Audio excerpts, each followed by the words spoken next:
Hi friends, welcome back to KNR tutorials. ఈ వీడియోలో మనం ఆర్ఆర్బీ గ్రూప్ డీకి సంబంధించి 12th ఆగస్ట్ షిఫ్ట్ 1కి సంబంధించినటువంటి క్వశ్చన్స్ యొక్క అనాలిసిస్ చూద్దాం. ఎవరైనా మన ఛానల్ని ఫస్ట్ టైం చూస్తున్నట్లయితే ఛానల్ని సబ్స్క్రైబ్ చేసుకొని వీడియోని లైక్ చేయండి. అదేవిధంగా నేను ఈ వీడియోకి 1000 లైక్స్ అనేవి టార్గెట్ ఇస్తాను. తప్పకుండా లైక్ చేసి సపోర్ట్ చేయండి. అదేవిధంగా ఇంకొక ఇంపార్టెంట్ అనౌన్స్మెంట్, మనం 149 రూపీస్కి ప్రొవైడ్ చేసినటువంటి సూపర్ రివిజన్ మెటీరియల్ అనేది కేవలం 99 రూపీస్కి ప్రొవైడ్ చేయడం జరుగుతుంది డిస్కౌంట్తో. ఈ ఆఫర్ అనేది కేవలం 48 అవర్స్ మాత్రమే ఉంటుంది. సో ఇందులో మీకు 1500 జిఎస్కి సంబంధించినటువంటి జనరల్ సైన్స్కి సంబంధించినటువంటి క్వశ్చన్స్ ఉంటాయి. నెక్స్ట్ 10 గ్రాండ్ టెస్ట్లు ఉంటాయి. నెక్స్ట్ 18 మంత్స్కి సంబంధించినటువంటి 750 కరెంట్ అఫైర్స్ ఉంటాయి. నెక్స్ట్ ఇందులో టాపిక్ వైజ్ కరెంట్ అఫైర్స్, ఇంకా ప్రీవియస్ షిఫ్ట్స్కి సంబంధించినటువంటి క్వశ్చన్స్ యొక్క పీడిఎఫ్స్ కూడా ఉంటాయి. మీకు పీడిఎఫ్ డౌన్లోడ్ ఆప్షన్ అనేది ఉంటుంది.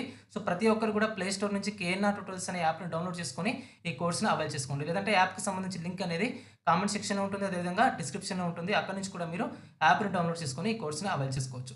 ఫస్ట్ క్వశ్చన్ చూడండి. పశ్చిమ బెంగాల్ ప్రస్తుత ముఖ్యమంత్రి ఎవరు? చాలాసార్లు అడిగింది ఈ క్వశ్చన్.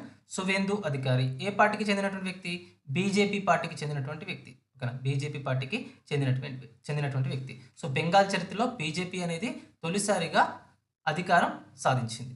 సో బీజేపీ పార్టీకి చెందినటువంటి సువేందు అధికారి బెంగాల్ ముఖ్యమంత్రిగా ప్రమాణ స్వీకారం చేశారు. ఇప్పుడు May 9th 2026. So option B అనేది కరెక్ట్ ఆన్సర్ అవుతుంది. Next question. Laureus sports awards 2026లో ప్రతిష్టాత్మకమైన Laureus world sports men of the year పురస్కారం ఎవరికి లభించింది? అంటే కార్లోస్ అల్క్రాజ్కి లభించింది. సో ఇది మనకి లారియస్ world sports men of the year award. Next లారియస్ world sports women of the year ఎవరంటే అరియానా సబాలెంకా. సో నెక్స్ట్ ఇక్కడ 2026కి సంబంధించి ఆస్ట్రేలియన్ ఓపెన్ మెన్ విజేత ఎవరు అంటే Carlos Alcaraz. So option C is the correct answer.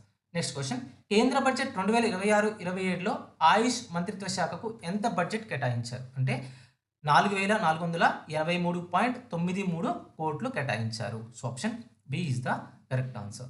Next question. Reserve Bank of India 2026లో వార్షిక ఆర్థిక అక్షరాస్యత వారోత్సవాలను ఏ తేదీల మధ్య నిర్వహించింది? ఎవరు నిర్వహించారంటే ఆర్బీఐ 2026లో ఏం నిర్వహించిందంటే వార్షిక ఆర్థిక అక్షరాస్యత వారోత్సవాలు నిర్వహించింది. సో ఏ తేదీలో నిర్వహించింది అంటున్నాడు. అంటే మనకి ఫిబ్రవరి 9 నుండి 13 వరకు నిర్వహించింది. So option B is the correct answer. Next question. ఇటీవల నాసా మరియు private space agency SpaceX సంయుక్త కమర్షియల్ క్రూ ప్రోగ్రాంలో భాగంగా 4 వ్యోమగాములను ఏ అంతరిక్ష కేంద్రానికి పంపారు? మీ అందరికీ తెలుసు, మనకి అంతర్జాతీయ అంతరిక్ష కేంద్రానికి ఐఎస్ఎస్కి పంపించారు. ఇంటర్నేషనల్ స్పేస్ స్టేషన్కి పంపారు. ఎవరెవరు? NASA and private space agency అయినటువంటి స్పేస్ ఎక్స్ సంయుక్తంగా 4 వ్యోమగాములను అంతరిక్షానికి పంపించడం జరిగింది. ఇందులో భాగంగా కమర్షియల్ క్రూ ప్రోగ్రాంలో భాగంగా. So option B is the correct answer. Next question. ఉత్తరప్రదేశ్లోని ఏటా జిల్లాలో ఉన్న పక్షుల అభయారణ్యాన్ని జనవరి 2026లో అధికారికంగా భారతదేశపు 97వ రామ్సర్ సైట్గా ప్రకటించారు. ఉత్తరప్రదేశ్లోని ఏటా జిల్లాలో ఉన్న ఏ పక్షుల అభయారణ్యాన్ని జనవరి 2026లో అధికారిక భారతదేశపు 97వ రామ్సర్ సైట్గా ప్రకటించారు అంటే పాట్నా పక్షుల అభయారణ్యాన్ని మనకి 97వ రామ్సర్ సైట్గా ప్రకటించారు. సో ఇక్కడ మనకి 97వ రామ్సర్ సైట్ ఏంటంటే పాట్నా పక్షి సంరక్షణ కేంద్రం. ఎక్కడుంది? ఇది ఉత్తరప్రదేశ్లో ఉంది. నెక్స్ట్ 98వ ప్రదేశం ఏంటి?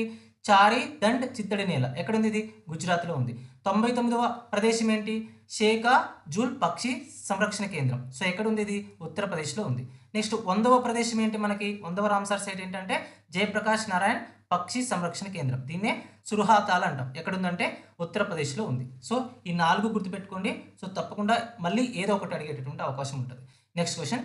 Applied microwave electronics engineering and research కోసం ఉద్దేశించిన సమీర్ అనే స్వయం ప్రతిపత్తి గల సంస్థ ఏ కేంద్ర మంత్రిత్వ శాఖ పరిపాలనా నియంత్రణలో పనిచేస్తుంది? అంటే మనకి ఆప్షన్ బి ఎలక్ట్రానిక్స్ మరియు ఇన్ఫర్మేషనల్ టెక్నాలజీ మంత్రిత్వ శాఖ ఆధ్వర్యంలో పనిచేస్తుంది. Next question.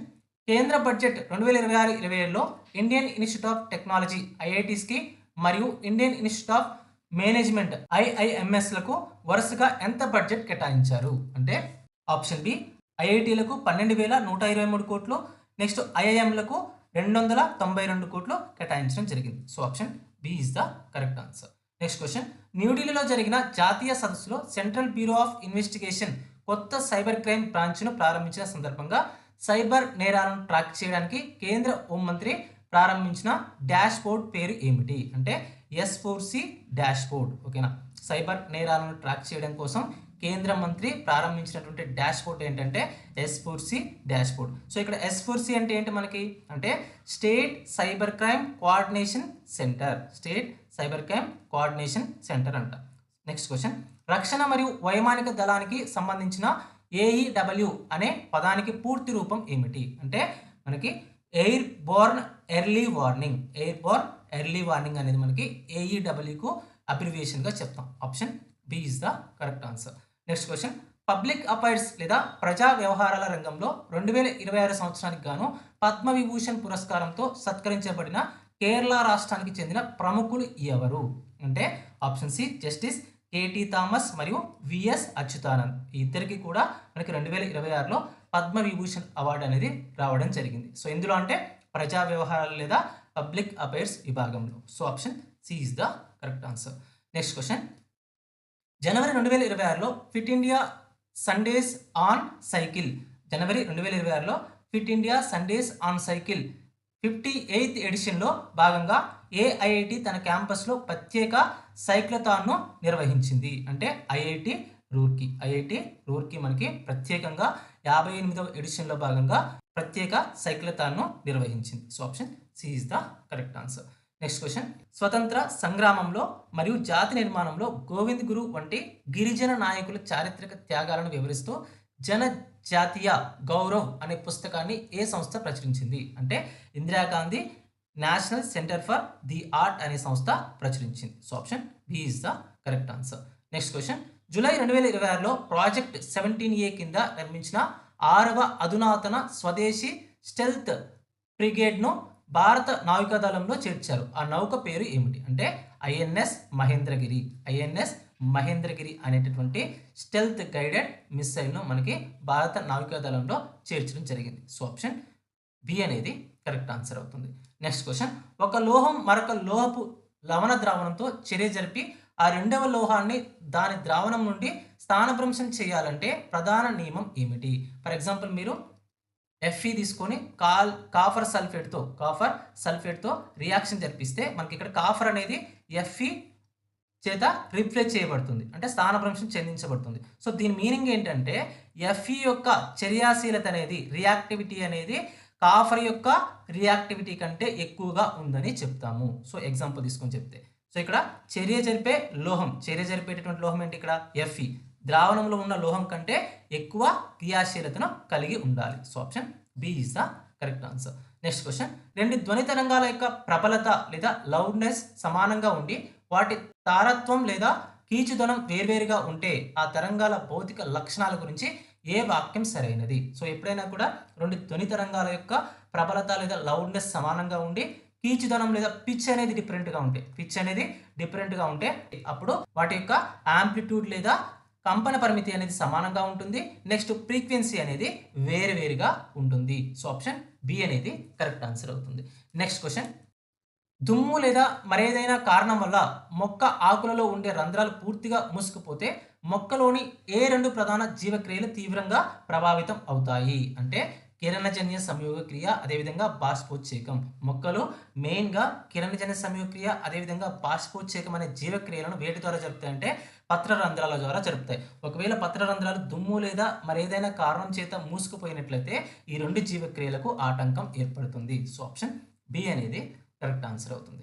నెక్స్ట్ క్వశ్చన్, విద్యుత్ అయస్కాంత ప్రేరణ సూత్రం ప్రకారం ఒక కాయిల్ను అయస్కాంత క్షేత్రంలో తిప్పుతున్నప్పుడు దానిలో ఉత్పత్తి అయ్యే ప్రేరేపిత విద్యుత్ ప్రవాహం ఏ స్థితిలో అత్యధికంగా ఉంటుంది? అంటే మనకి కాయిల్ అయస్కాంత క్షేత్రానికి లంబంగా అత్యంత వేగంగా కదులుతున్నప్పుడు ఎక్కువగా ఉంటుంది. So option B is the correct answer.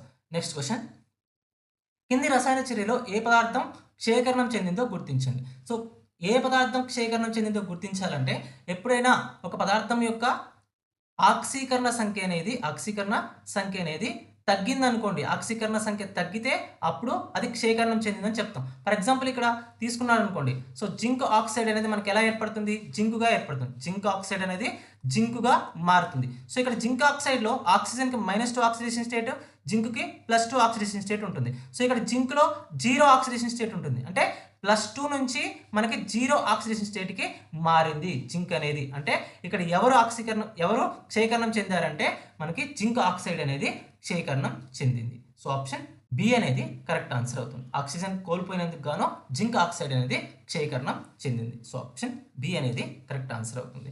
Next question, సంయోజనీయ సమ్మేళనాల ద్రవీభవన స్థానం మరియు బాష్పీభవన స్థానం సాధారణంగా ఎందుకు చాలా తక్కువగా ఉంటాయి? సో మనకి సమ్మేళనాలు అనేవి కెమిస్ట్రీలో 2 టైప్స్ ఉంటాయి. ఒకటి సంయోజనీయ సమ్మేళనాలు, ఇంకొకటి అయానిక సమ్మేళనాలు. సో ఇక్కడ సంయోజనీయ సమ్మేళనాల్లో మనకి అణువుల మధ్య ఆకర్షణ బలాలు అనేవి చాలా తక్కువగా ఉంటాయి. అదే అయానిక పదార్థాలలో అణువుల మధ్య ఆకర్షణ బలాలు అనేవి ఎక్కువగా ఉంటాయి. సో అందువల్ల సంయోజనీయ సమ్మేళనాల యొక్క ద్రవీభవన బాష్పీభవన స్థానాలు తక్కువగా ఉంటాయి.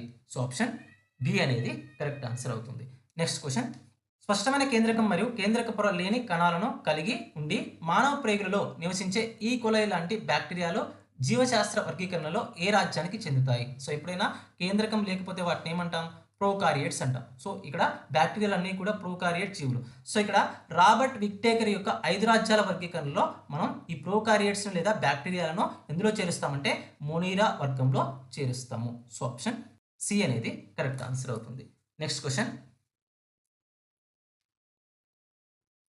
గురుత్వాకర్షణ రాపిడి లాంటి ఎటువంటి బాహ్య బలం పనిచేయకుండా ఒక వస్తువు స్థిరమైన వేగంతో సరళ రేఖలో కదులుతూ ఉంటే ఆ వస్తువుపై పనిచేస్తున్న ఆ వ్యవస్థను ఏమంటారు? అంటే మనకి సంతులిత బలం అంటాం. ఎప్పుడైనా ఒక వస్తువుపై ఎలాంటి రాపిడి లేనప్పుడు, అదేవిధంగా బాహ్య బలం లేనప్పుడు ఆ వస్తువు స్థిరమైన వేగంతో కదులుతున్నట్లయితే సరళ రేఖలో, సో ఆ బలాన్ని ఏమంటామంటే అసంతులిత బలం అని పిలుస్తాం. సో ఆప్షన్ ఏ అనేది కరెక్ట్ ఆన్సర్ అవుతుంది. నెక్స్ట్ క్వశ్చన్, ఒక విద్యుత్ వలయంలో వోల్టేజ్ను లేదా విద్యుత్ ప్రవాహాన్ని స్థిరంగా ఉంచి ఆ వలయం ఖర్చు చేసే విద్యుత్ శక్తిని తగ్గించాలంటే కింది వాటిలో ఏమి చేయాలి? అంటే నిరోధాన్ని కూడా తగ్గించాలి. ఎందుకంటే నిరోధం అనేది పవర్కి అనులోమానుపాతంలో ఉంటుంది. ఓకేనా? సో పవర్ని, విద్యుత్ శక్తిని తగ్గించాలంటే ఏం చేయాలి? నిరోధాన్ని కూడా తగ్గించాల్సి ఉంటుంది. సో ఆప్షన్ బి అనేది కరెక్ట్ ఆన్సర్ అవుతుంది. నెక్స్ట్ క్వశ్చన్, శిలాజ ఇంధనాలకు సంబంధించి కింది వ్యాఖ్యలను పరిశీలించి సరైన ఎంపికను నిర్ణయించండి. సో ఇక్కడ స్టేట్మెంట్ 1లో ఏమంటున్నాడంటే బొగ్గు, పెట్రోలియం మరియు సహజ వాయువు శిలాజ ఇంధనాలకు ఉదాహరణలు. ఎస్. సో ఇది స్టేట్మెంట్ 1 అనేది మనకు కరెక్టే. నెక్స్ట్ స్టేట్మెంట్ 2 చూడండి, ఇవి భూమి అడుగున కూరుకుపోయిన చనిపోయిన వృక్షాలు, జంతువుల అవశేషాల నుండి లక్షలాది సంవత్సరాల ప్రక్రియ ద్వారా ఏర్పడ్డాయి. ఎస్, ఇది కూడా మనకి కరెక్టే. 2 స్టేట్మెంట్స్ కూడా కరెక్ట్ అవుతాయి. సో ఆప్షన్ సి అనేది కరెక్ట్ ఆన్సర్ అవుతుంది. నెక్స్ట్ క్వశ్చన్, మానవ నాడీ వ్యవస్థలోని కణాలైన న్యూరాన్ల యొక్క ప్రధాన విధి ఏమిటి? న్యూరాన్ల యొక్క ప్రధాన విధి ఏమిటంటే మెదడు, వెన్నుపాము మరియు శరీరంలోని ఇతర భాగాల మధ్య విద్యుత్ మరియు రసాయన సంకేతాలను పంపడం మరియు స్వీకరించడం. సో ఇక్కడ న్యూరాన్లను ఏమంటామంటే మానవ నాడీ వ్యవస్థ యొక్క క్రియాత్మక నిర్మాణాత్మక ప్రమాణాలను పిలుస్తాం. సో ఇవి ఏం చేస్తాయంటే మెదడు, వెన్నుపాము మరియు శరీరంలోని ఇతర భాగాల మధ్య విద్యుత్ మరియు రసాయన సంకేతాలను పంపడం లేదా స్వీకరించడం చేస్తాయి. సో ఇవి మనకి 12th ఆగస్ట్ షిఫ్ట్ 1కు సంబంధించినటువంటి క్వశ్చన్స్. సో ఎవరైనా ఇంకా స్పెషల్ రివిజన్కి సంబంధించినటువంటి పీడిఎఫ్ మెటీరియల్ కనుక తీసుకున్నట్లయితే తప్పకుండా తీసుకోవడానికి ట్రై చేయండి. కేవలం 99 రూపీస్కి ప్రొవైడ్ చేయడం జరుగుతుంది. ఇంతకుముందు మనం 149 రూపీస్ ఇవ్వడం జరిగింది. సో ఇప్పుడు డిస్కౌంట్ ఇస్తూ కేవలం 99 రూపీస్కే ఇస్తున్నాం. సో చాలా ఇంపార్టెంట్ మెటీరియల్. 1500 జనరల్ సైన్స్కి సంబంధించినటువంటి క్వశ్చన్స్, నెక్స్ట్ 18 మంత్స్కి సంబంధించినటువంటి 750 current affairs, topic wise current affairs, 10 grand టెస్ట్లు, అదేవిధంగా ప్రీవియస్గా మనం షిఫ్ట్ వైజ్ చేసినటువంటి క్వశ్చన్స్ యొక్క పీడిఎఫ్స్ కూడా మనం అందించడం జరుగుతుంది విత్ డౌన్లోడ్ ఆప్షన్. సో ప్లేస్టోర్లో కేఎన్ఆర్ ట్యూటోరియల్స్ యాప్ ఉంటుంది. ఆ యాప్ను డౌన్లోడ్ చేసుకొని మీరు ఈ కోర్సును అవైల్ చేసుకోవచ్చు. లేదంటే యాప్కి సంబంధించిన లింక్ అనేది కామెంట్ సెక్షన్లో, డిస్క్రిప్షన్లో ఉంటుంది. అక్కడి నుంచి కూడా మీరు యాప్ని డౌన్లోడ్ చేసుకొని ఈ కోర్సుని అవైల్ చేసుకోవచ్చు. మరొక వీడియోలో మరొక ఇంట్రెస్టింగ్ అప్డేట్తో మళ్ళీ కలుసుకుందాం. అంతవరకు సెలవు. జై హింద్.